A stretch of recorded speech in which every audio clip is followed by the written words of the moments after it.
hard work. I know, right? I wish Hype were here too.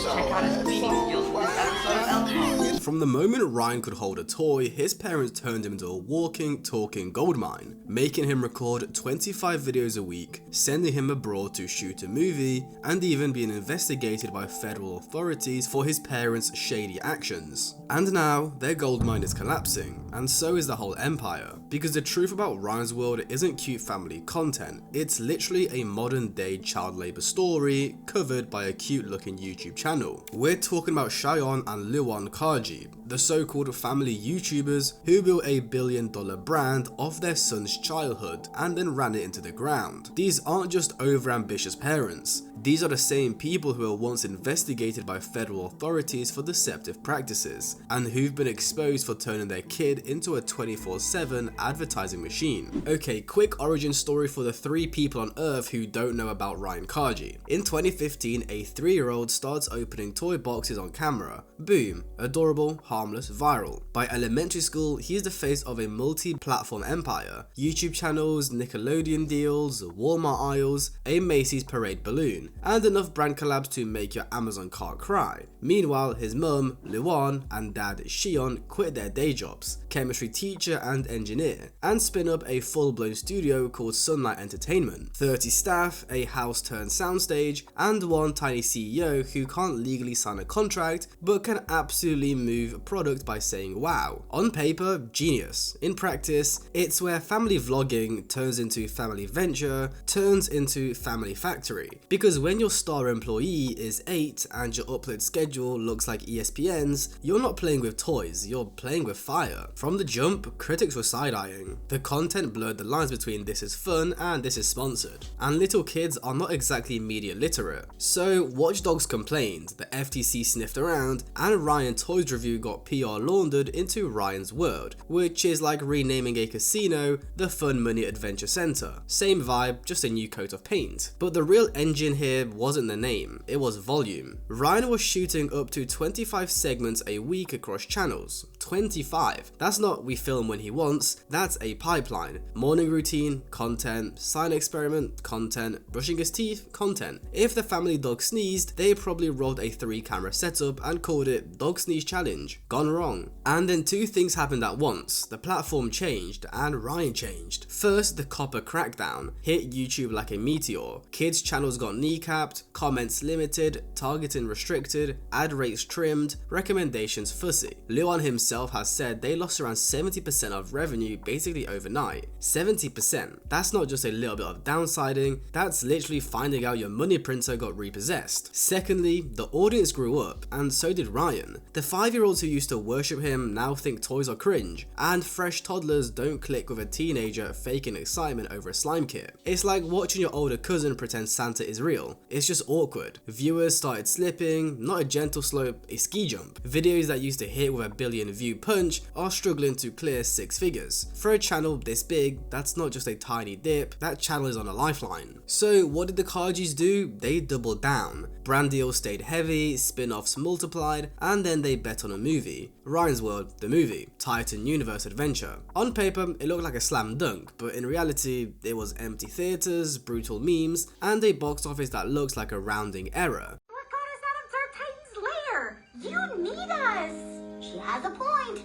How's this for a point? I'm the big brother, I know best, and I'm in charge.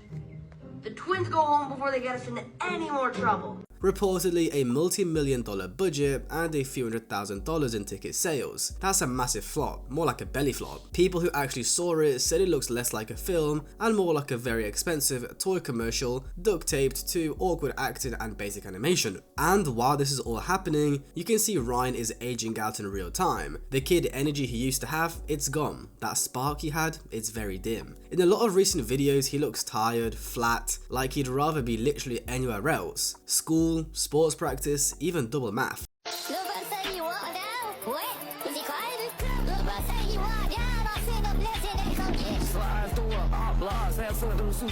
He's 13, in high school. This is the era of figuring yourself out, not figuring out what brand wants a mid-roll. Which brings us to the part that made the internet go nuclear. Emma and Kate, Ryan's twin sisters, started popping up more, getting their own animated content and even featuring across the family channels. To a lot of viewers, it looked like the machine swapping engines mid-flight. Well, Ryan's aging out, quick, bring in the new recruits. The comments were ruthless.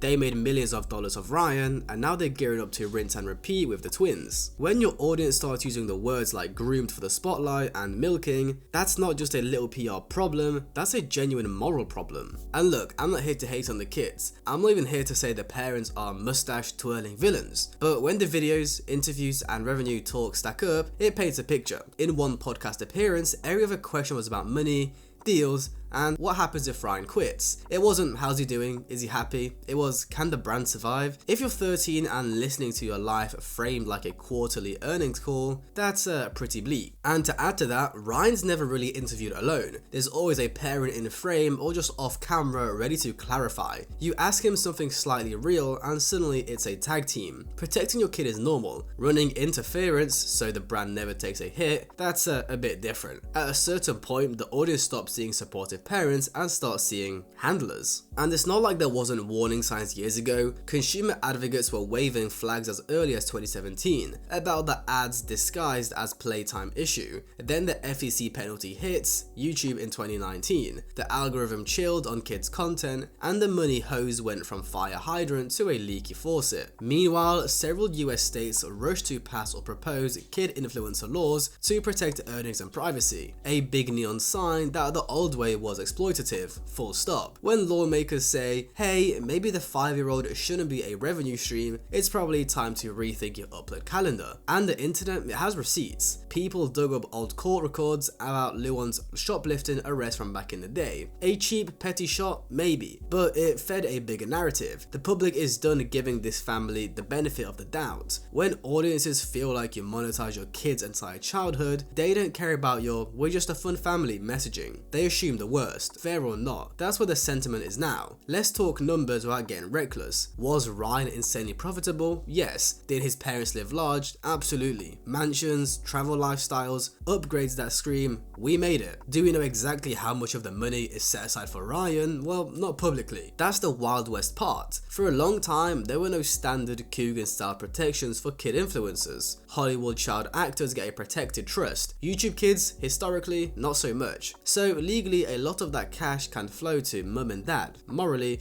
yeah, yikes. And now the empire feels wobbly. Views are soft, the movie flopped, the content stuck in a time capsule, and Ryan, who's openly said he wants to be an animator, is still in front of the camera selling childhood like it's 2017. What do you want to be when you grow up? When I grow up, I want to be like an animator.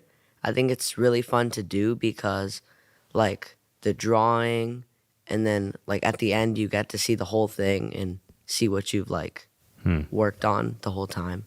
And like sometimes I can see like the drafts first and then after I can see like the full thing. And it's really cool to see how it changes over time. Yeah, you were in the front. Like, Ryan, are you going to keep making YouTube videos, given your interest to be an animator and maybe go behind the camera, like as you get older?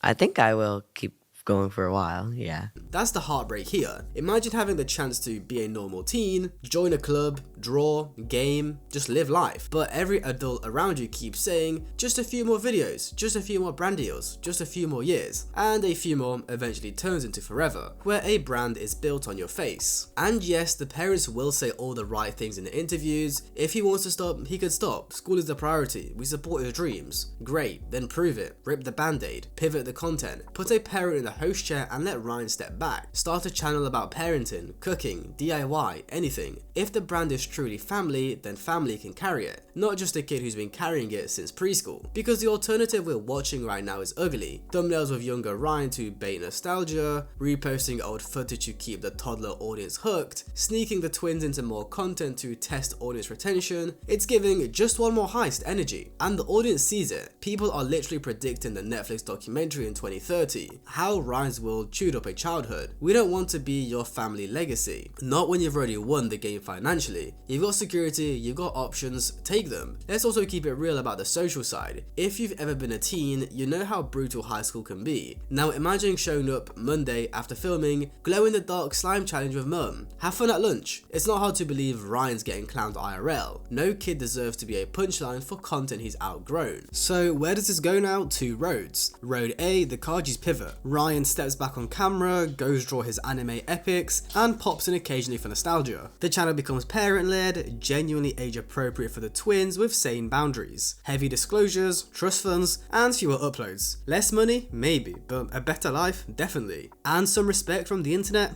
Definitely. Or at least it'll be slowly restored. Or Road B, they keep squeezing. More twin content, more recycled clips, more Ryan reacts, stitched from old footage so a teenager doesn't have to pretend to love a plushie. This brand becomes a zombie, still walking but no soul, until the algorithm, the audience, or a future tell-all finally pulls the plug. And when that happens, it won't just be a business loss, it'll be a reputational crater you can't cash your way out of. The sad part, this was all avoidable. At any point in the last 3 years, they could have said, you know what, we're good. We made generational wealth, let's be parents now. Instead, it started to look like they tried to turn childhood into a renewable resource. Newsflash, it isn't. Childhood eventually ends. If your business model depends on it not ending, you don't have a business model, that's just a countdown. So here's my verdict. Ryan deserves a soft landing. Privacy, school, art, a chance to be cringe in peace, like every teenager before him. And the parents, they've got a shot at redemption if they actually do what they say. Let him walk, no dramatics, no final tour, no farewell to toys cash grab, just stop. Fade out, be proud parents offline, take the W and go live. Because if they don't, if they keep forcing this thing to lumber forward, the ending won't be pretty, it'll be a slow, public unraveling where every misstep becomes content about your content. And when your kid turns 18 with stories to tell, you're not going to love the genre. Anyways, that's my rant, drop your thoughts. Is this the natural ending of kids' content? Are the parents salvageable if they pivot now? I don't think so, I think their reputation is kind of cooked,